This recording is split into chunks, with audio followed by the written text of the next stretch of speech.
some specific things that Dr. Aguilar talks about. He points out some important things to me. I left the committee at the end of December 1978. The report was written in the months that followed that. He pointed out a reference that said that our report indicated that the Bethesda persons present at the autopsy contradicted the eyewitness accounts of the doctors at Parkland.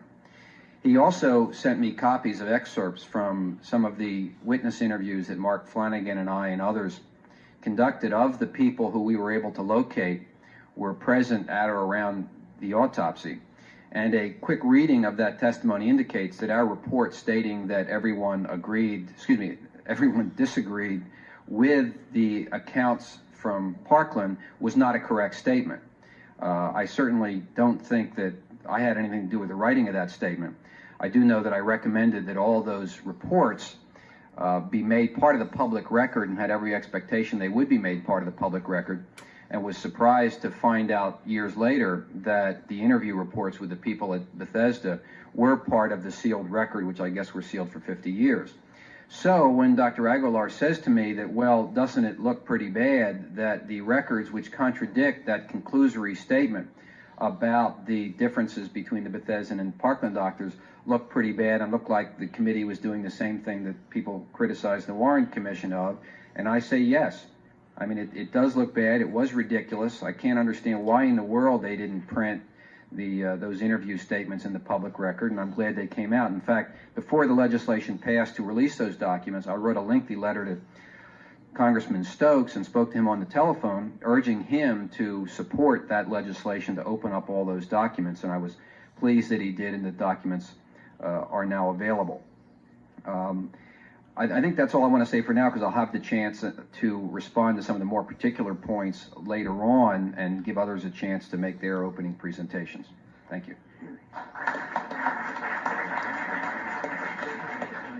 And by the way, the skull fragment will be raffled off at the dinner.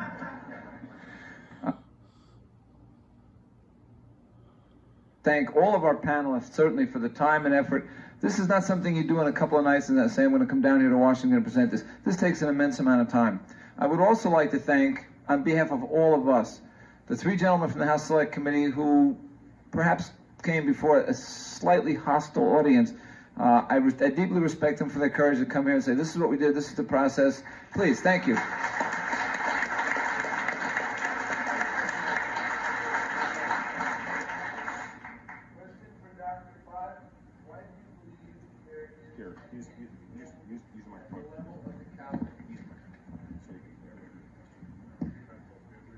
First, Dr. Bodden, again, why do you believe there is an entry wound at the level of the cowlick?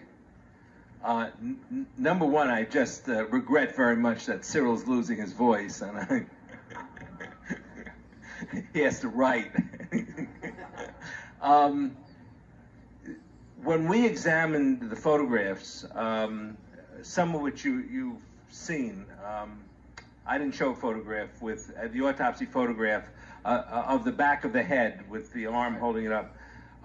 That particular photograph was very helpful in determining that the area in the cowlick was the abrasion collar of an entrance gunshot wound, and that the area in the external occipital protuberance that's been discussed, where there was some material present that Humes thought, that Humes had listed as being the entrance wound, wasn't an entrance wound. It had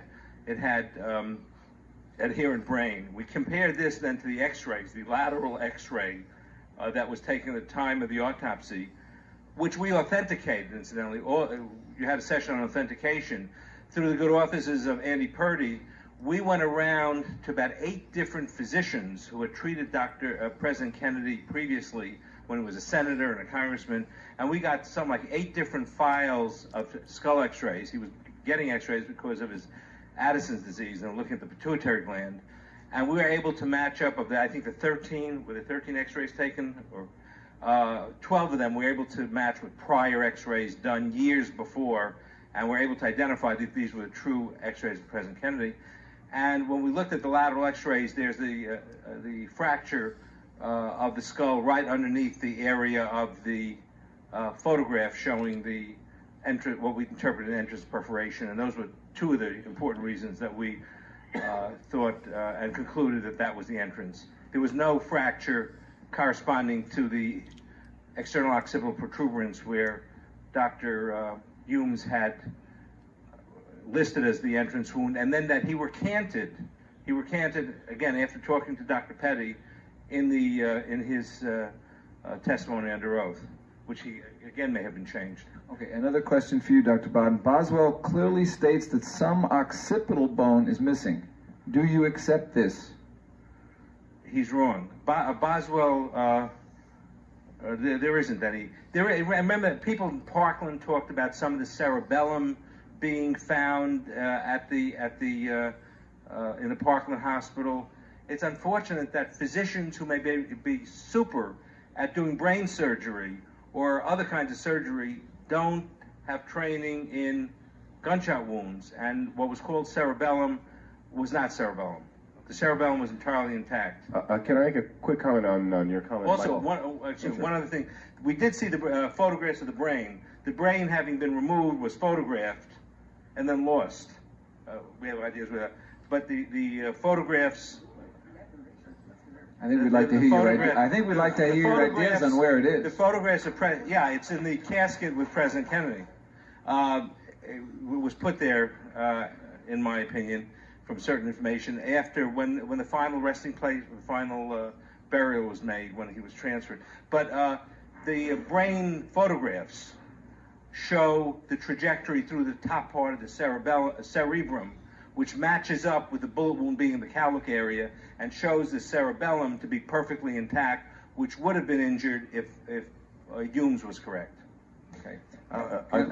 Just a quick comment on that. I asked Dr. Boswell about that and about Humes' recantation, and he said that they all sat down together before they wrote the JAMA articles or went from the interviews, and they both agreed, and Humes agreed that that the wounds were low in the skull, and Boswell told me, he says, listen, that testimony that he gave down there was suspect. He said, what's in the autopsy report is right, and you should see the documents that are being released now. Boswell and Fink were leaned on in letters and calls. All right, now listen, Humes is coming forward to change his mind. Are you guys willing to do it? Neither Boswell nor Fink would change his mind. Both of them were leaned on in private letters to come forward and recant, and they didn't. And now in the Journal of the American Medical Association, Humes is back on the record saying the wound was low. Yeah, remember, Boswell and Humes had never done a gunshot wound autopsy before, had no training in it, and Pierre Fink had never done an autopsy in a gunshot wound either, although he had reviewed hundreds and hundreds of autopsies that were sent to him for review.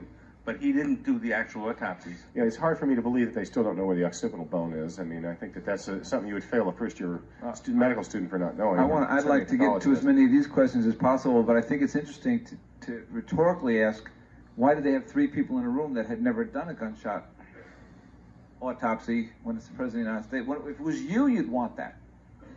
I'd just like to say there are a number of these points I'd like the chance to respond to before we break up this meeting. Okay, third question for Dr. Bodden, and then we have one for Mr. Purdy.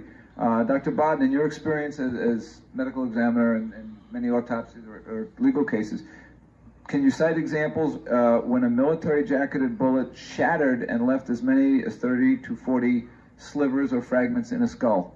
One of the problems we had was that in civilian life we don't have military ammunition. So the odd situation of President Kennedy with the Mannlicher Carcano and then Dr. Martin Luther King with the 30-06 military ammunition is very unusual in civilian life. So even though in New York City we may have 2,000 homicides a year, there's something like none of them are military rifles, or very few are. I, in fact, called up Tom Marshall at that time, who was the medical examiner in Northern Ireland, to discuss with him the nature of the wounds he was finding in Northern Ireland, which were all rifle wounds. The problem is, be it Vietnam, be it World War II, or be it Northern Ireland, during wartime, autopsies aren't done to find out trajectories. And in civilian life, when you do autopsy, we don't see military ammunition. So that was one of the factors we had to deal with. But remember one thing, in civilian life, bullets are made so they don't go through the person, because you don't want to kill innocent people. In military ammunition, it's made by Geneva Convention and all. The bullets have to go through, should go through the body to cause less damage, and you don't care if it kills his friend either. You don't like his friend either. So that military ammunition are jacketed, very thick jacketed, high velocity to go through individuals, where civilian ammunition isn't. So there is a difference there. Question, I take that as a no, that you didn't have much experience with it. No, and I think Okay. Cyril said it accurately. He did challenge us to find a similar case in civilian life. The problem is even shooting dead grandmothers is not the same as shooting living grandmothers. Living bone has blood supply and is supple and is different than dead bone. So there's a lot of differences, and we can't right now shoot living people, except in certain states. See, we'd like to. Question for Mr. Purdy. When you examined the windshield at the National Archives, was there any detectable blood stains on the windshield on the driver's side?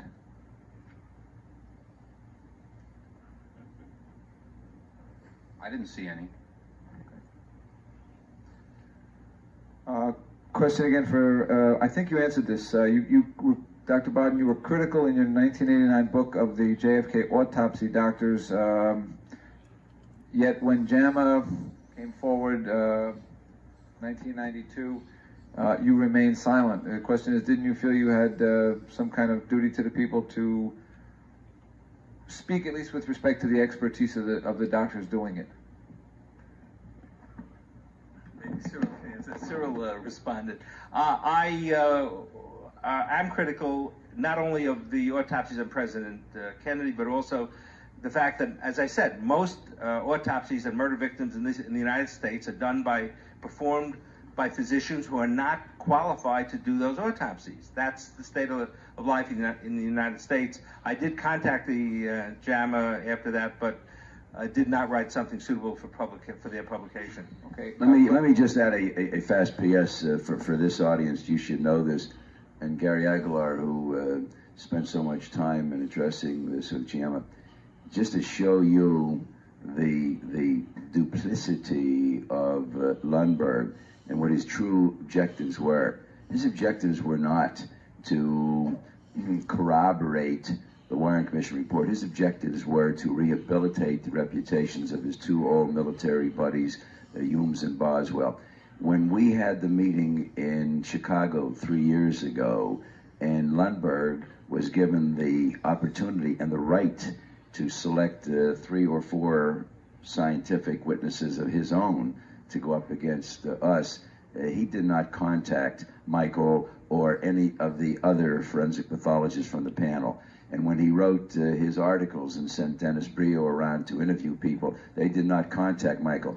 They stayed away, even from the pathologist who had corroborated the conclusions of the Warren Commission report, because Michael, as you have heard him today, has never been reluctant, nor have the others, in expressing their disdain. In fact, they spoke even more vehemently, perhaps, than I had, at least up until that time. I had tried to be a little bit of a gentleman, because I was attacking the conclusions. You see, they had to do more because they felt guilty about going along with the conclusions, so they had to attack the pathologist more strongly than I did. But I just want you to know that was the story behind Lundberg and JAMA. Keep that in mind. Not a Warren Commission defense, but a Humes Boswell defense. This is a question generally for any of the panel members. Was there any evidence developed at the HSCA that there was autopsy work going, in other words, continued or restarted after FBI agents Siebert and O'Neill left the room?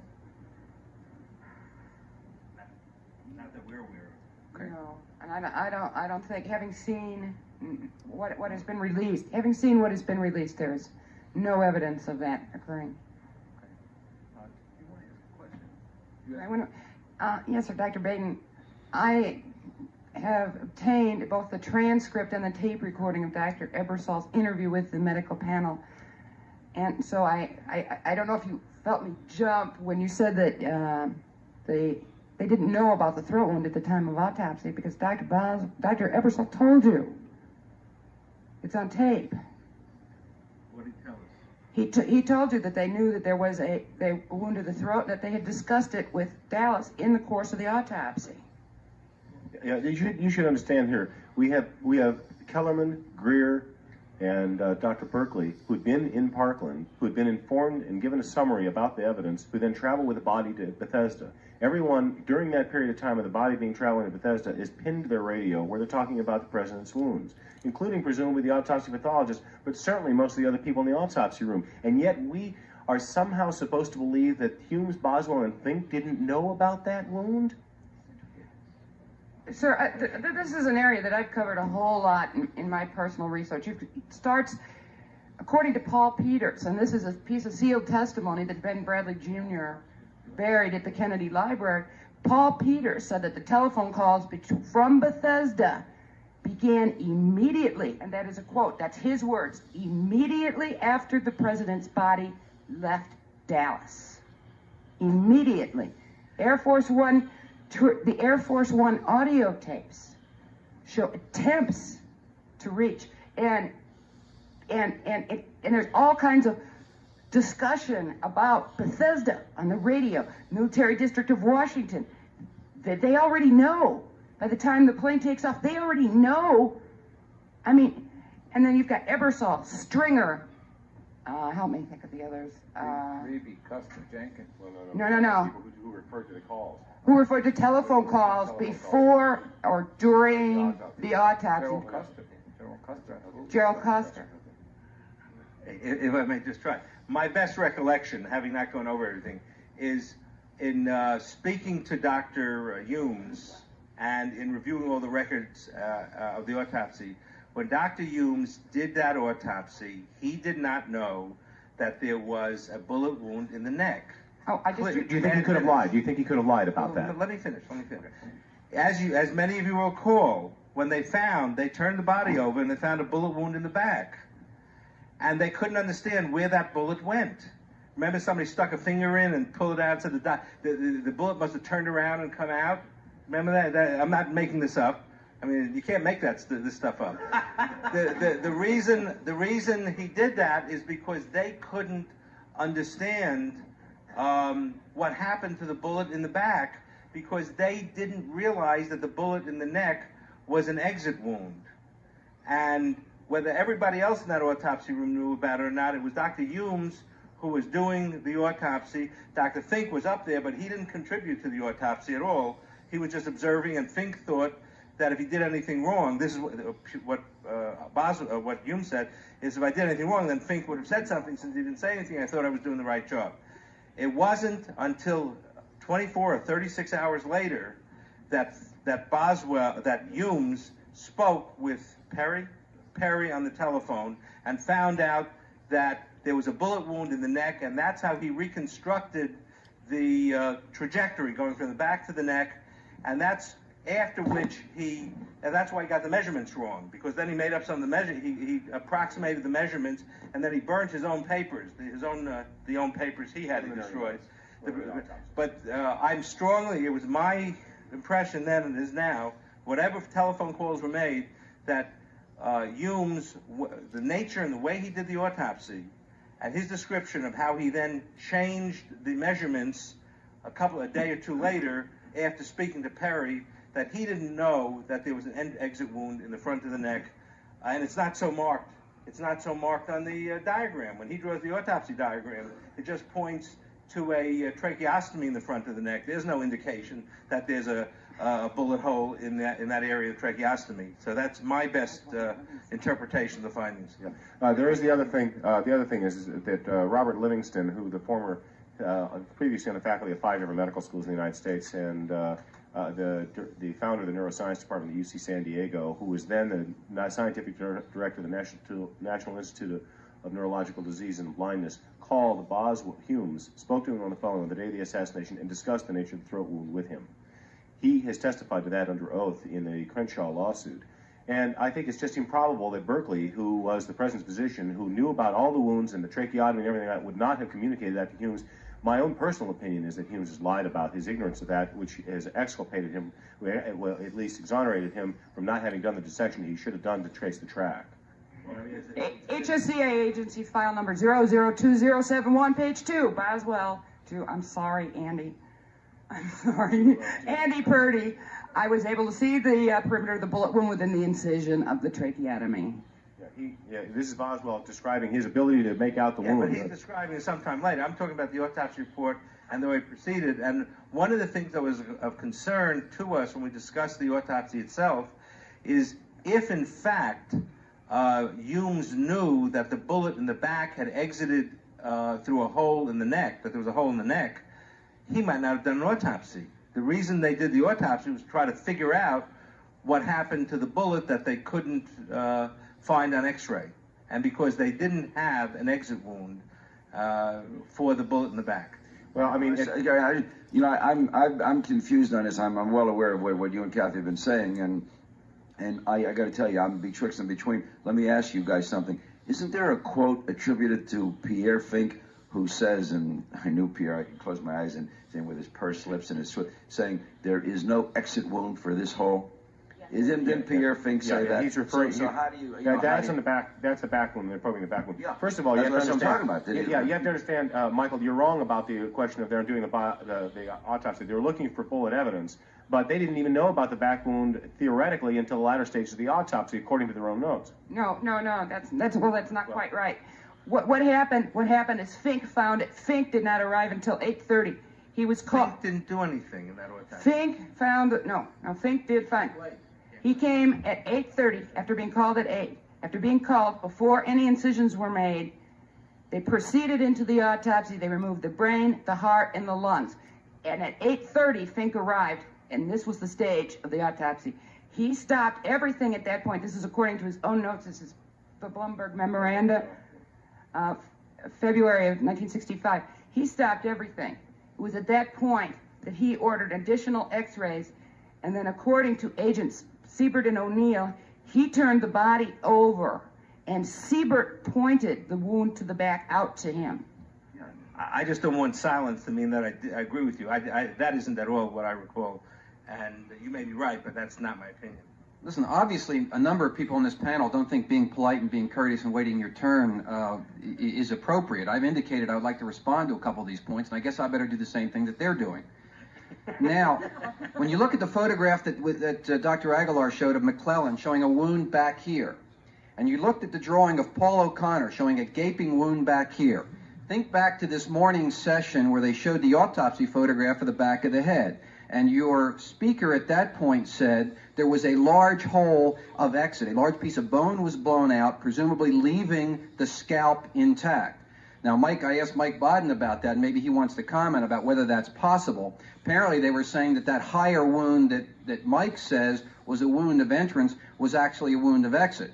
Of course, Dr. Humes said that under what the panel said was a higher wound was no defect. Not only was there not an entrance hole, there was no large gaping hole in the skull. So are we going to believe Humes? You're misrepresenting his testimony. I wrote the quote down. He said under the higher wound there was no defect bullet wound. I just wrote it down from your presentation. You have volume 7. Well, I'll read it to you. Go ahead. The issue has been raised by Dr. Aguilar about whether the autopsy doctors are lying about the nature of the wounds and about seeing whether the photographs and x-rays accurately portray them. I would submit to you that if the wound was as McClellan and O'Connor are quoted here as saying, that there was a giant hole in the back of the head here, then all three autopsy doctors, regardless of how much or how little they did, are lying when they looked at that photograph of the back of the head, and there was that debate about whether the cowlick was entry or whether the loathing was entry. And I think we should put aside the question of, well, there might be mistakes. You know, under at least Dr. Aguilar's theory, either let's say they're lying or let's get on to some other issue. Mr. Purdy, we had a question from the audience. Were the Dallas doctors, when you took testimony from them, were they shown these autopsy photos? We showed them the eye-to-doc sketches of the autopsy photographs, which are essentially like traces, almost exact. I'm not sure they're exact traces, but in other words, they were not shown the photographs.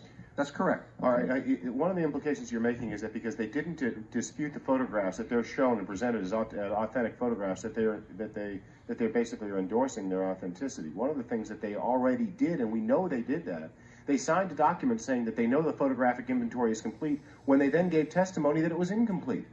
So we've known them that we already know that they've been duplicitous about this. We know that they have personally said, and they told you personally, Stringer said the photographic inventory was incomplete when I first examined it. Gary, that's a whole different magnitude than their essential big picture conclusions. They said that there were 2 shots from the rear that struck the president. That's what they say. That's what all 3 of them say. And if you're saying there was a giant hole in the skull that blew out from a shot from the front, then they're lying. With respect to the question of they were shot from behind, is it reasonable to start an autopsy report dated November 24th, which says after he passed the building which had a man in the window with a gun, shots rang out, and we conclude that he was shot from behind? Of course it's not reasonable, but you're dodging the essential question about whether they're lying about whether there was a shot from the front. All right, but if an autopsy report starts off with the essential conclusion that there's the assassin and there's the gun, what else could they conclude? What else could they conclude? They were told. They were and told. 3 years later, if they're shown photographs, they're in a Hobson's choice. Okay, I lied back then. I want to come clean right now. Can I keep my license? You said that there are 2 exit holes in the skull. This morning's speaker said there are 2 exit holes in the skull, 1 a shot from the front, 1 a shot from the back. The autopsy doctors say there was no such exit hole, such extra exit. But we have forensic pathologists here who are really the best in the business, who are saying that the opinions of these men can't be trusted on matters forensics, and now you're going to hold forth their forensic opinions and ask us to accept them. You're the one that's hold forth their forensic opinions by saying we should believe them when they say the entrance wound is lower. And you've also said last year and this year that we don't have to conclude that they're lying. I submit for your position, we have to conclude they're lying. I agree they're lying. And we agree that... Let me make that very clear. They're lying. Unfortunately, we have to conclude. If you handed me photographic material for your questions, I will have it to give back. We have to move on to the next panel. Thank you again.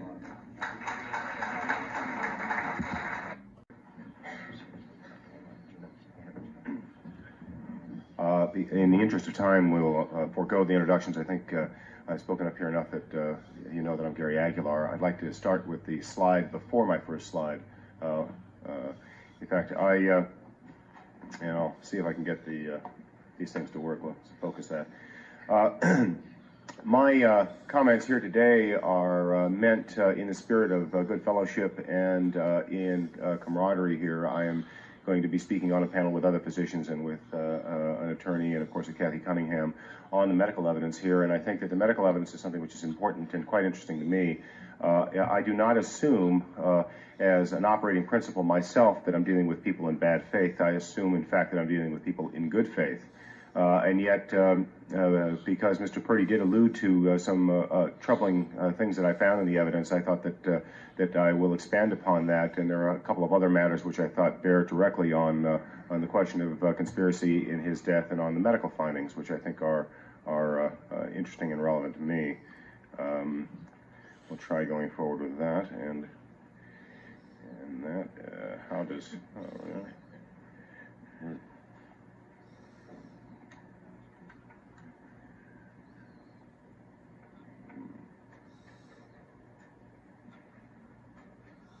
All right. The comment that Kathy Cunningham made to was a letter written by Thomas Canning to Robert Blakey, and it basically forms my thesis here with respect to the work done by the House Select Committee on Assassinations in medical evidence in the medical area.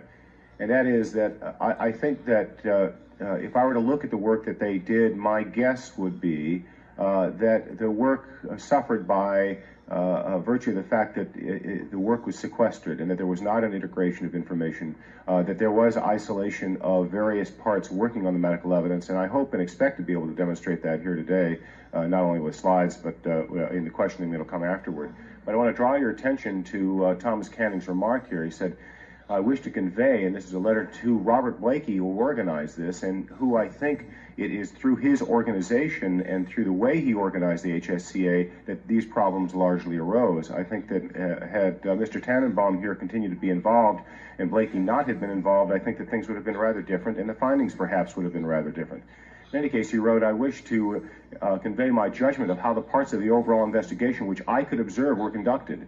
The compartmentalization which you either fostered or permitted to develop in the technical investigations made it nearly impossible to do good work in reasonable time and reasonable cost. Mr. Tannenbaum, in a phone conversation, made very clear to me something which should have been obvious and is obvious when you mention it, and that is that in the doing of good murder investigation, as with any kind of medical investigation or scientific investigation, you want to integrate as much information as you can and spread it as widely as you can. The last thing you want to do is compartmentalize and isolate different people's working in different areas of the investigation. And it's no less true, as I said, in murder investigations as it is in science, but it appears that it's probably what happened here. And if one were to be blamed for that, it would be Robert Blakey for having organized the HSCA's medical investigation into more like a CIA operation. The left hand didn't know what the right hand was doing, and the left hand was specifically prevented from knowing what the right hand was doing. As he wrote here, he said, the most frustrating part for me was to get quantitative data and even consistent descriptions from the forensics pathologist. Well, this is very discouraging. Now, the area that we've touched on here is the area of the wounds, and the area that Mr. Purdy mentioned was the wound descriptions and some controversy pertaining to those. I'll give a little bit of background by mentioning that the HSCA faced a very difficult problem because the Parkland doctors were already on record in the Warren Commission and in other places, newspaper interviews and books and interviews by authors, as having said that there was a defect in the rear of the head. Ignoring what people like Robert Groden, David Lifton, Harrison Livingston said, going right to the literature of the subject, we have from the Warren Commission volumes Ken Clark describing a large wound beginning in the right occiput, extending into the parietal region. The occiput is the back of the head. Ken Clark was a professor of neurosurgery. He pretty well ought to know where the occiput is. You have Robert McClellan saying the right posterior portion of the skull had been extremely blasted. Charles Carrico saying that the defect was in the posterior skull. Malcolm Perry, posterior cranium. Ronald Coy Jones, backside of the head. Paul Peters, occiput, in the right occipital parietal area. So this is the kind of problem they face because the photographs tend not to support that, as we'll see. The photographs tend to support an entry wound with totally intact scalp and skull rearward and a defect on the front of the skull, as Mr. Purdy has in fact demonstrated, and which I'll show you here in a moment. We also have evidence that that was garnered by someone who's here today, Tink Thompson, not showing his diagram here, but you will see this is taken from Tink Thompson's 6 Seconds in Dallas, and this was what Robert McClellan drew, indicating where he remembered the wound being. Paul Peters, who wrote a letter, wrote an X with an arrow saying, that's where I saw it too, in essence, and this comes from Groden Livingston's book, High Treason. Now, I then went back to the earliest statements made by the Parkland witnesses and organized them along where they said they saw the wounds, and here is the compilation that I have here. You'll notice here that Adolf Giesecke, or Giesecke as he pronounced it when I spoke to him on the phone, I have X's all the way across because his Warren Commission testimony said that it went from the back to the front on the left side. Well, he was right about right and left. He was wrong about right and left orientation, but he said it went from the back of the skull to the front of the skull, so I put all that down. Ken Salyer said somewhat the same thing. Now, I sat in a hotel room in San Francisco or in a hotel lobby with Ken Salyer side by side looking at the autopsy photographs, and he pointed to the autopsy photographs, the rear of the head, and said, I'm sure they touched that up right there. There was a defect that went behind that ear, although it was on the side of the skull from behind the ear to in front of the ear. And the other person was William Midget, who described the skull defect from the temporal side back behind the ear as well. In any case, you'll see that everyone there described also a defect in the rear of the skull, and most of the people described it exclusively there, the vast majority of them.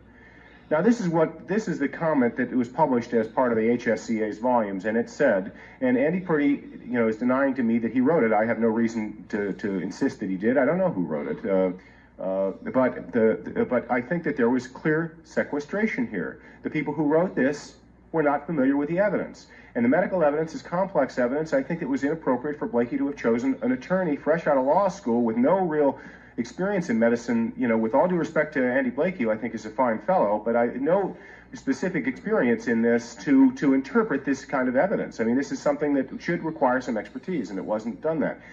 In any case, critics of the Warren Commission's medical evidence findings have found on the observations recorded by the Parkland Hospital doctors. They believe it's unlikely the trained medical personnel could be so consistently in error regarding the nature of the wound. And however, to dismiss this huge problem they had with the Parkland witnesses, they wrote, in disagreement with the observations of the Parkland doctors or the 26 people present at the autopsy. All of those interviewed attending the autopsy corroborated the general location of the wounds as depicted in the photographs. None had differing accounts. And Andy Purdy to Sylvia Chase on KRON TV demonstrated exactly where that wound was. That's Andy Purdy, and he's an amazing guy. I mean, he looks today no different than he does there. I mean, he does not age. But you can see, there's Andy Purdy indicating on the photographs, which we'll be seeing in a minute, where he was, where the wound was. And this is what he is saying at this point in the Sylvia Chase interview. The wound was basically in this kind of an area, which is above the forehead, and that's where it was. Now, he was going on pretty good experimental evidence in saying that. You can see this is a diagram taken from Latimer's work. Now, I have problems with Latimer's work for the reason that I have spoken to other people who've done research in this area, and one thing that needs to be commented upon about Latimer's work is that he shot skulls from behind, trying to replicate the situation of the shooting, and he reported that every skull he shot came backward toward the rifle. Now, apparently, Alvarez did the study. Not every melon went backward toward the rifle. Some did, some didn't. Doug DeSalles did the study and did quite an extensive study, and most did not go back toward the rifle. And in fact, I would be willing to bet, I always make these bets and no one ever takes me up on them, I'll bet $10,000 that you can't recreate 10 shootings using Mannlicher Carcano shells on skulls where they all come back to the shooter. I'll just bet you can't do it. And when somebody tells me that you got 10 out of 10 in a study that has as many variables as shooting skulls in the manner in which they were supposed to have done it, I think that they're fudging their results. I mean, I see that sort of stuff when I was a TA in college. In any case, that's the reason I'm not very mistrustful. But you can see that the defect is where it quotes where it's supposed to be. It's up here in front of the skull, more or less, you know, near the front of the skull. The problem that we face here is that you go back to the autopsy report, and the original autopsy report says there's a large irregular defect on the scalp and skull of the right involving chiefly the parietal bone, but extending somewhat into the temporal and occipital regions. Now, if you were to take one area, I've cut out this little oval here. If you were to make one defect in the skull that basically this 13 centimeter defect, because they indicate it's 13 centimeters, and it had to be largely parietal, but extending somewhat into the occipital and temporal regions. Am I inaccurate in thinking that it would be like that? I mean, is that what the autopsy report is saying? I mean, it seems that those are the words that I'm familiar with as a physician that they're saying. In any case, that's a problem. Okay, so at least the autopsy pathologists are not corroborating Andy Purdy's placement here in Nora Latimer's work about the defect being in the rear of the skull. That's where you shoot him. But then you have something, and I would like to indicate my thanks to Stuart Galliner for this lovely image. And here they indicate that the in-shoot was here in the Warren Commission, Commission Exhibit 388. And as we saw earlier today, they labeled a skull, and all of them labeled the entry point in this region right here. Here's the external occipital protuberance with that little dot on it right there, and over to the right, and perhaps just below is one of the dots, another one is there, and a third one is there. Here's where the HSCA determined the entrance wound was. Now, you know, we're talking about 3 professor pathologists. These guys taught residents. It's amazing. I mean, you'd have failed a first-year resident for making a mistake like that on a location of a back wound, and these kinds of dimensions are significant in a skull. I mean, if you had a skull, which, gosh, I just happen to have, what a coincidence. You can see where I put these dots. I put the dots there. Now, you're talking about, you know, about the real wound being up here, but you got 3 dumb dots that, gosh, they made a mistake and put it down at the bottom of the skull. Now, that's a big mistake to make. It's in a different bone. It's really in a different part of the skull. I have just a lot of difficulties understanding that they would have made such a mistake. The only document we have that traces right back to the night of the autopsy is the autopsy face sheet prepared by Boswell, which I depict here. This is the whole face sheet minus a little fragment of bone on the bottom, and this is a blow-up of this portion right here. The reason I bring this out is to point out one very important factor here, which was also relevant in HSCA testimony, volume 7, page 246 to 261. And that is that he has 17 and the word missing in here, and indicates 17 missing. Well, he was asked about that for the HSCA. He said, oh, well, when I examined the body, there was a defect 17 centimeters long from fore to aft. And at the bottom, he has these little fragments here, and that's a 3, that's a 6, that I think is a 4, okay? 3, 6, and 4. That'll be relevant in a moment when I show you this. Somebody want to advance that? This one does not seem to be quite as... Right there. Now, let's assume that on the night of the autopsy, Dr. Boswell knew how to use a centimeter ruler. I mean, I think that's a pretty safe assumption, okay? What I thought, 17 centimeters is a very large defect in the skull. Now, it says 13 centimeters in the autopsy report. I'm going to get back to that in a minute, but 17 centimeters is what he wrote when he actually had the body in his hands and was making the measurement on the defect. Let's assume that the defect came out all the way in the front of the skull. Let's say that the defect was all the way at the front of the head, 4 centimeters above the supraorbital ridge, right there. That's as far forward as it went. Well, I put a ruler on this skull, and I have the ruler here, actually a different one, but it still measures the same, 17 centimeters. You measure back from the most anterior place the defect could have been, otherwise you'd have seen it blowing out of his forehead. And we're talking about right at the hairline here. You measure back 17 centimeters, and you're spot on the external occipital protuberance. If you measure 6 centimeters below the external occipital protuberance, you're at the lowest point of the skull, the foramen magnum. Now, I don't know whether he meant 6 centimeters was, above the foramen magnum, but by that, if in fact he was, he certainly biangulated that location of the wound to the external occipital protuberance, and 17 centimeters gets it spot right on the money. If, by contrast, you take your centimeter ruler, put it at the high location, and measure forward, 17 centimeters is out here in midair. So I'm willing to admit that this is a puzzle. I don't have a good answer for this. Here we have the diagram, and here we have, this was prepared for the Warren Commission on the left. Now, in his HSCA testimony, Boswell said something that was very important that I called him and asked him about, and in those days he was speaking to me. I asked him, I said, on the face sheet you prepared, there was a 17 centimeter defect, and as he had testified for the HSCA, I said, was that defect meant to represent the size of the wound before placing the fragment of bone that arrived late into the autopsy into the occipital wound, and the 13 centimeters meant to reflect the size of the wound after the fragment was in place? He said, right. Was there one large defect in the head from fore to aft, or were there 2? Just one defect. This is Boswell. This is a tape recorder. Anyone who wants a copy of the tape recorder, I'd be happy to give it to Dr. Wecht or whoever would like to have it, even Mr. Purdy. Then I asked him again. I said, does the Rydberg diagram 388 show the bone fragment back in place in the rear of the skull? Yeah, the wound of entrance was at the base of that defect, and the shelving was on the inner surface of the bone, and it was half on the intact portion of the skull and half on the fragment that we received from Dallas. So he's saying that that diagram there isn't the way the skull really looked when they saw the body. The skull really looked like that, or some variation of that. I just took Stuart Gallinar's image and colored it in to show a much larger defect than that. So the diagram showed the bone back in place. Boswell said, yep. He said, yep, it did. Now, that seems like a pretty crazy idea, but we have one other thing. That's Paul O'Connor prepared a diagram of what the skull looked like that he saw on the night of the autopsy, and lo and behold, there it is, a diagram that's not too terribly different than what Boswell is describing for us, without that last little bit of fragment back in the back of the skull around the entrance wound. This is from Robert Grodin's book in a reconstruction. This is something that he discussed with Robert McClelland, an image very similar to this, showing where he saw the defect in the rear of the skull. This is all very puzzling. Now, you then are faced, unfortunately, with the autopsy photograph, which shows the back of the scalp and skull completely intact.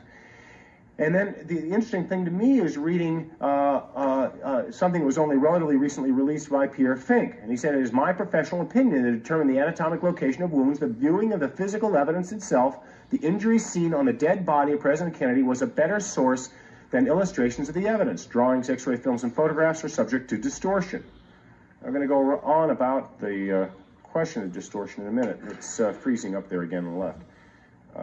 You want to try to advance that left slide? I keep pushing the same button.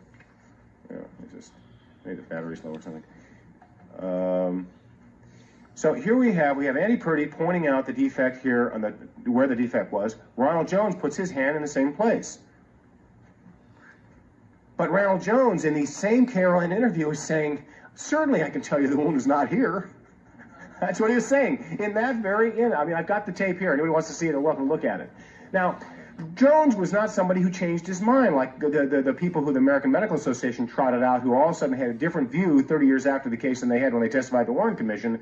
You know, that was very embarrassing to me as a physician to see these guys, deny what they previously said under oath. But Park, in interviews with 3 different times, he basically said, if you brought him in here today, I'd still say he was shot from the front based on what I saw. And this is Jones to David Lifton, Jones to Brad Parker on 2 different occasions. And I think the most important thing is that he says in the first one, I didn't think that there was any wound, I didn't appreciate any wound anyway in the right temporal area, the right side of the upper part of the head, you know, over the, or in front of the ears, say, or anything like that. He didn't appreciate anything there. Jenkins, who's one of these guys who was trotted out by the American Medical Association to knock Crenshaw down, said in his Warren Commission testimony that you couldn't see the defect. He was an anesthesiologist who huddled right around the head. He said you couldn't see the defect in the head from standing along the side. That's what he said then when he was under oath and, of course, close to the events. So we have all these witnesses. You have Charles Crenshaw down here in the bottom. You have Ron Jones, who's showing you where he's the one who's showing that it was not up here. This is where he's saying it really was, okay? Beverly Oliver said this, Phil Willis said that, Marilyn Williams, Ed Hoffman, Robert McClellan, Paul Peters, Ken Salyer, Charles Carrico, on and on and on, all saw defect in the rear of the head. Same ones that we showed on slide right before here on slide left, but whoa, what do we have here? Now we have the Bethesda witnesses, Paul O'Connor, Chester O'Connor, Aubrey Reich, Theron Ward, Floyd Reedy, Frank O'Neill. They're all saying the same thing. Amazing. Now, we have to understand something. This is what I find absolutely fascinating. Everybody's wrong. Right? Apparently. Clint Hill, Warren Commission testimony. This is something that wasn't mentioned by the HSCA. Right rear portion of the skull was missing. Roy Kellerman saying that to the left of the right ear, sir, and a little high, yes, that portion of the skull was missing when I saw him. Will Greer, toward the rear. And what was the condition of the skull at that point, Mr. Greer? The skull was completely gone toward the rear. Phil Wheel, these are new releases. These are old stuff, the Warren Commission volumes. This is new stuff that was just recently released. A slight bruise of the right temple, but I did not see any significant damage to any other part of the head. The wound was in the back of the head, so you would not see it because the president was lying face up. So now you've got Ronald Jones, you've got the anesthesiologist, and you've got somebody at Bethesda saying when the president's lying down face up, you can't see the wound. And yet it's up here. I'm baffled by this. Chester Boyers. Chester Boyers, one person who said, he said the entrance wound is in the rear to the right of the external occipital protuberance, and it exited along the top right side of the skull toward the rear and just above the right eyebrow. Well, I don't know what he means by that. It exited up here and back here. I mean, he was one of these people who basically said it exited from all sides of the head, front to rear. I don't know. Tom Robinson. Where was this wound? Robinson. Now, he's the guy that prepared the body for funeral. He was the mortician.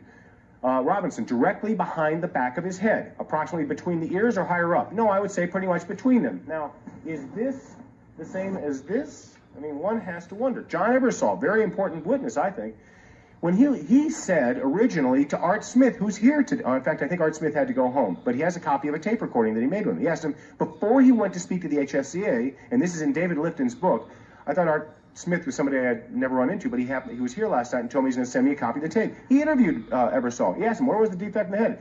He said, the back of the head was missing. The back of the head was missing. So then he was showing the photographs to the HSCA, and he said, gosh, you know, my recollection was more of an occipital wound than this, but had you asked me this without seeing these pictures, you'd know I would have put the wound here rather than more forward. And he also said, of course, he was positioning the head to take the x-rays. He certainly wouldn't have been in a position to know where the wound was. David Lifton, Harrison Livingston, Robert Groden, and others interviewed Bethesda witnesses and all described a defect in the rear of the skull. Now, I want you to know that those last interview witnesses, all those interviews were suppressed for 50 years. And this is the thing that we've spoken about. John Newman has spoken about it, Dan Alcorn and others have, that generally when we have uncovered this stuff, the evidence has never been withheld for good national security reasons that we ever see. It's withheld apparently because it confounds the previous thesis of the investigating organizations, be it the Warren Commission or the HSCA. Here are diagrams that were also suppressed. Here's Tom Robinson, the mortician. Where's the defect? Back of the head. Here's Siebert, the FBI agent. Defect, back of the head. Here's O'Neill showing a defect, the back of the head, back of the head. Here is, does anybody remember? Oh, that's Jenkins, back of the head. Here is Kellerman. Kellerman couldn't tell right from left. The defect's on the left side. It should have been on the right. And the only person who drew a diagram that is perhaps compatible, if not completely compatible with the defect here, is this one by Lipsy. He made a lot of other statements, but you can see that even here the defect extends well behind the ear. So these are the diagrams that had to be suppressed for national security reasons by the organization that was going to settle the answer about the medical questions for us. So let's go back and look at the evidence according to the Parkland Hospital witnesses and compare it with what Bethesda witnesses said. And yep, most all the Parkland witnesses, as I said, showed it in the rear of the head. So do the Bethesda witnesses. So now we have a very important problem. And just as, to paraphrase the HSCA, most of the consultants, the HSCA, felt it was very improbable that such trained witnesses could be wrong about the location of the wound at Parkland. But so apparently were all the Bethesda witnesses. How could they also be wrong? Here's the defect in the back of the skull, and here's the skull photograph. Now, you've got Humes looking at this because the HSCA is telling him, no, Dr. Humes, the entrance wound was right here. It wasn't down here. Humes, while he is looking at this diagram, and Purdy may have been sitting there while this was happening, and I don't know whether Dr. Bodden was, but while he's sitting there looking at this diagram, Humes is saying, no, and that was a wound, the lower object he's referring to, and the wound on the skull precisely coincided with it. I can assure you that as we reflected the scalp to get this point here, there was no defect corresponding to this, the higher wound, in the skull at any point. I don't know what that is. It could be, to me, clotted blood. I just don't know what it is. It certainly was not any wound of entrance. The HSCA reported that Fink strongly believed, according to that slide I showed you earlier, that the observations of the autopsy pathologists were more valid than individuals who might subsequently examine photographs. Incidentally, the direct quote that I gave you earlier from Fink, stating that clearly, was also suppressed for 50 years. For no obvious reason other than the fact it tended to confound the medical conclusions that were being misrepresented by the HSCA. Now, the most important argument, I think, that the x-rays and photographs are complete and authentic is the statement that you'll find in post-mortem, and it is a statement signed by Humes, Boswell, Stringer, and Ebersol on 11/10/1966. And they write, the x-rays and photographs described and listed above include all the x-rays and photographs taken by us during the autopsy. We have no reason to believe that any other photographs and x-rays were made during the autopsy. Now, think about it a minute. You go on a vacation trip. It's like your honeymoon trip, okay? Real important to you. And you take, 60 pictures. You don't open it up for 3 years, and then you're given a raft of pictures, and you're saying, and you're asked, were these all the pictures you took? Is there anyone in this room who can honestly tell me, yes, these are absolutely all the pictures we took? No, you're not going to remember after 3 years whether that's a complete inventory of pictures. But the interesting thing is, did these guys write this? They didn't. The Justice Department wrote this thing and had them sign it. And in fact, they're on record as having said that the autopsy photographic record's incomplete. They're on a record all over the place, and I'll get to that. But you can see here, on the afternoon of November 10th, 1966, I took the original and 1 carbon of this document, Report on Inspection of Naval Medical Staff at the National Archives, and I took it to the Naval Medical Center, Bethesda, where it was read and signed by Humes, Boswell, Ebersol, and Stringer. Certain incorrections were made. They prepared this at Justice, said, okay, boys, sign this, and they're good patriots. They signed it. Stringer. He remembers taking at least 2 exposures to the body cavity. There's no exposure to the body cavity. Humes specifically recalled photographs taken of the president's chest. Those don't exist. I've been to the National Archives and seen the originals myself. They're not there. Boswell thought they photographed the thoracic cavity and lung. Carni, he recalls them putting a probe and taking pictures. The body was laying on its side. Now, these are all doctors. I guess all doctors with faulty memories, except that they can remember 3 years ago that the photographs that they took is complete, and photographs they haven't seen in 3 years. Floyd Reevey, I thought we took about 6 pictures. I think it was 3 film packs of internal portions of the body. Andy Purdy interviewed Stringer and said it was his recollection that all the photographs that he had taken were not present in 1966 when he saw the photographs. He noted that the receipt had some of the film holders had no film in one side of the cassettes. Now, you got to understand, this guy's a professional photographer. If anybody's used a view camera, you know how film cassettes work. It's impossible to load in an empty film cassette and take photographs. And they're saying, oh, yes, some of these came back empty with no film in them. Well, it's not something that can happen. Charles Petty and Fink had a long conversation. I'm not going to go into it in the interest of time here, but Fink was told, he's looking at the back of the photograph, he told them in a memo to Blumberg in 1966 that he had photographed the skull, the internal external aspects of the skull wound to document it. And he's being shown this and asked, is that the one that you took? And they're showing him the back of the skull with the scalp intact. And he says, no, that's skull, that's scalp, not skull. You're showing me soft tissue, not the skull wound that I took. He specifically denied that the skull wounds were the ones that he took so that you could forensically prove the entrance, which would have been a very important thing to prove photographically anyhow. So I'm going to end where I started, and that is by saying, and I would like to ask Dr. Bodden, I showed some images here of diagrams that these people prepared. Did you ever see those before? Those diagrams prepared by the Bethesda witnesses showing defects in the rear of the skull and so on? Did you ever see those images? We looked at all of the autopsy photos. No, I'm not talking about the ones that were prepared by the witnesses at Bethesda. No. You never saw those. Now, this is the kind of sequestration and, the kind of compartmentalization we're talking about.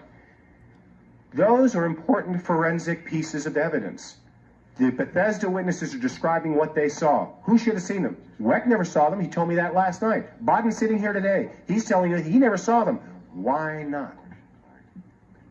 In any case, the final conclusion is one that Canning also came up with. I did not anticipate that the study of the photographic record itself would reveal the major discrepancies in the Warren Commission findings, but such has turned out to be the case. Thank you very much.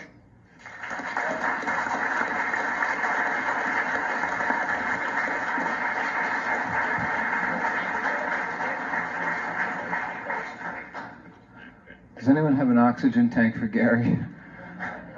Wow, I have to tell you, I've been to a lot of these conferences, and I don't think I've ever seen anybody say as much substantive discussion in as little time and keep to it and go right on. So, Gary, thank you again. That was outstanding.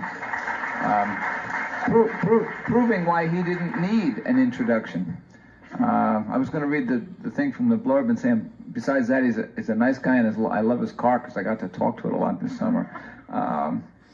Particularly knowledgeable about medical aspects of this case, but is also very well informed on virtually anything. He has been my consultant repeatedly and has clarified my thinking on numerous occasions and on numerous issues. It is with great pleasure, and it is my personal privilege to introduce him to you today. And I certainly encourage anyone who needs to get out for a break for a second to come right back in, because he's very worth listening to.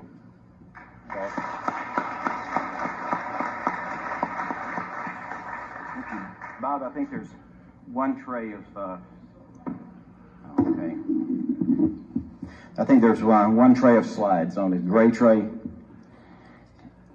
Unlike the other members of this panel, my relationship with Andy Purdy goes back to HSCA days. Robert Groden and I spent the night with Andy Purdy's home when we came to appear before the House Assassinations Committee back in 1977. And there were a number of memos and phone calls which I had with Andy Purdy at that time. At that time, Mr. Purdy said that, rightly so, that I can't talk with you about that. It's the committee's business, and the committee has an investigation ongoing, and rightly he said he couldn't talk about certain things that I was curious about.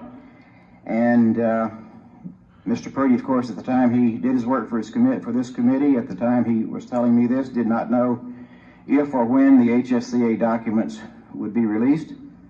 They have almost entirely been released, and I'm glad that he can come here. I'm glad that he can come and talk to us now, that the investigation is over. I'm happy that he has a chance to clarify and answer some questions. Mr. Purdy, I know from the days he was with Mark Lane's group and at the University of Virginia and thereafter, that he was a very bright person, he's a very articulate person, and very happy that he has a chance to come here and to answer some questions. It would seem to me to be the right thing to do in my case, since we have a person here who actually worked with the House Assassinations Committee in the medical evidence, that we have a person here that, and so I framed my presentation basically in a series of questions from Mr. Purdy, and questions which I'm sure he will note and perhaps can give us some answers to. And the first one has to do with the document here, which is on the screen at the time. This is document 6165. It is a 6-page letter from Pierre Fink to Andy Purdy, dated February 26, 1978. This letter has been referred, that is to say, these 6 pages have been withheld at the archives and have not been released with the rest of Fink's material. It's interesting, this material comes from CIA, which immediately raises, I think, some questions. Fink, a pathologist, CIA withholds the document. The document contains references to anti-Castro Cubans, William Harvey, Lee Harvey Oswald, Jack Ruby, etc., etc. Not exactly a medical type of subject, and CIA asked that it be withheld. And if one takes an index of the things that Fink said that he provided to the committee, the only thing which he provided to the House Assassinations Committee, which was generated in 1978, was this 6-page letter to Andy Purdy. And so Mr. Purdy is here today, and it would be nice if, when we give him an opportunity, he would explain to us what was in that 6-page letter and why the CIA would withhold a medical a document generated by a medical person in this case. Equally intriguing to me is Mr. Purdy's questioning of Thomas Robinson. Mr. Robinson was a cosmetician for Gawler's funeral home, which handled the embalming of President Kennedy. Mr. Purdy took this recorded deposition of Mr. Robinson early on in the investigation. And in this, as you can see from the slide, he gave Mr. Robinson a chance to quote, you had heard some things which were not correct about the autopsy, and what would those things be? I was terribly interested in Mr. Robinson's answer, which was, the time the people started, and in parentheses, autopsy, the body was taken, and the body never came, and things like that. I found that very interesting. Mr. Purdy apparently didn't find that very interesting, because the next question is, can I ask you about the wounds? Those of us who have been around this a long time remember Wesley Liebler. Mr. Zapruder, your film has been very helpful to the commission way back in 1964. So he will probably clarify this for us also. And I'll also ask him, since this was tape recorded, we could probably get the release of the tape. I understand the tapes of outside contact reports and so forth are also to be made available. Dr. Perry was questioned. There's been a great deal of controversy about this throat wound, as whether the throat wound as seen in the autopsy photographs is the same as Dr. Perry left it. When I read Mr. Purdy's interview with Dr. Perry, I discovered that they didn't show Perry a photograph of the throat wound. They showed him a tracing. And of course we will ask Mr. Purdy to explain why we didn't show him the photograph and say, is this the way you left the throat wound? Because I've interviewed Mr. Perry since that time, and he will not say, he will not take a definite stand on it. And what was on the tracing, and is the tracing a part of the record, and will it be released too? Paul O'Connor, controversial in this. Andy Purdy interviewed Paul O'Connor, and Paul O'Connor told him that the body arrived in a body bag. This interview took place, as you can see, in 1977. Subsequent to that time, Mr. Purdy interviewed 10 people who were in the morgue, many of whom were present when the body arrived. There is no record that Mr. Purdy asked any of these 10 if they saw a body bag, was the body in a body bag, or how the body was wrapped. It may have been done. It did not find its way into the outside contact reports, if it did. Now, in that regard, I assume that a timetable was constructed and that the House Assassinations Committee's medical panel attempted to create a construct which dealt with when the body arrived, where it went, who handled it, when the autopsy began, and this sort of thing. If indeed the House Assassinations Committee did create such a timetable, I would like for Mr. Purdy and anyone else who can speak for the panel to explain how they justified and clarified and reconciled certain things. And this is based on government documents. This is not based upon the findings of any researcher. The Secret Service says that the body arrived at 6:55. The Washington Post article I reported was present clarifies that. 7:17, the body was carried into the morgue. Siebert and O'Neill's report, they say they carried it in. They entered the exact time at 7:17. Dr. Hill's statement is that the pre-autopsy inspection began at 7:35.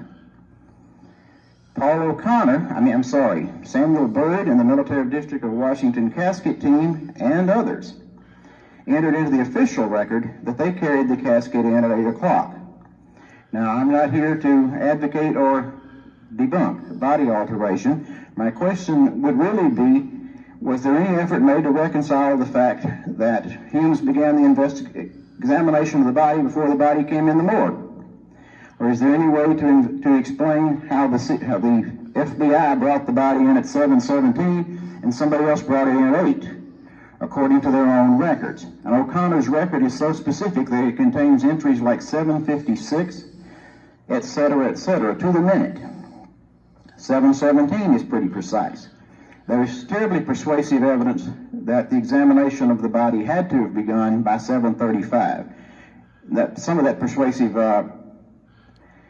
evidence, circumstantial evidence, would be that Hume says the first incision was made at 8:15. There would have been no way that the body could have been brought in at 8. Photographs and x-rays taken and an incision done at 8:15. But we could probably get some clarification for this in a moment. I'm sure that the House Assassinations Committee bumped up against this problem when it investigated the assassination and the timetable, and that Mr. Purdy will explain what the truth is here and where it lies. Now, I want to talk a moment. I don't expect you to read this. These are a couple of documents which relate to the snow, what I call the snow reconstruction. There was to be a snow job done on the president's head. A noted forensic anthropologist was to make a three-dimensional model of the head. It was to be an elaborate thing with lift-off and portions that could be taken apart to demonstrate the trajectory of the bullet through the president's head. A number of documents were generated back and forth with Miss Downey of the HSCA staff, Mr. Snow and others in the preparation of this document. And it was never made. And maybe Mr. Wallace here, Mr. Purdy, can tell us why the committee decided never to go forward or not to go forward with the three-dimensional model depicting the wounds of the head in such a manner that they could be three-dimensionalized. There is a basic contradiction here, and many of you are aware of it. And that contradiction is between what human eyes saw and what the autopsy x-rays and photographs depict. I believe they're irreconcilable. The House Assassinations Committee made a choice. They went with the photographs and x-rays and apparently decided that every eye which saw the president's wounds saw them incorrectly. There's one other thing that I would like to ask Mr. Purdy about, and it's perfect time. In Michael Beschloss's book, The Crisis Years, he has written that Lyndon Johnson was very dissatisfied with the findings of the Warren Report, and that he asked CIA, called in Richard Helms, and he asked Helms to conduct an investigation by the CIA. Helms said that the CIA obtained the Zapruder film and also the autopsy materials in 1964. Mr. Purdy will tell us in a moment, I hope he will, whether or not the House Assassinations Committee was aware, if this is true or not, first of all, whether the House Assassinations Committee was aware of this or not, because if this is true, it would mean that the CIA had the autopsy photographs and x-rays 2 years before any other government agency ever had them, which could be very relevant. The facts are that the x-rays and photographs depict what no human eyes ever saw, either in Dallas or Bethesda. This is the fundamental contradiction as I see it. We know where the House Assassinations Committee came down, and Mr. Purdy will hopefully explain the rationalization that ever so many groups of human eyes were failed in their observations that particular weekend. I believe that Mr. Purdy was working toward a preconceived opinion. Pierre Fink was rather difficult for the committee. Fink appeared on March 21st, and he testified. There was quite a clash about the location of the entrance wound in the head. Fink insisting that it was low at the external occipital protuberance. I believe that Mr. Purdy's questioning in this shows that he was trying very much to get him to move that wound up. In this particular slide, I think you can see that he asked him, well, you can see what the question is here, probably from your end, better than I can from this angle. What inference would you reach from this if there was a wound in the cowlick area? Fink would refuse to answer and would not take a definite stand. And so then, I believe Mr. Purdy asked him a question which assumes facts which are not in evidence. He says, suppose you saw this picture and the people who performed the autopsy also told you that this was a wound. The problem with that is, of course, the people who performed the autopsy never did say that there was a wound in the cowlick area.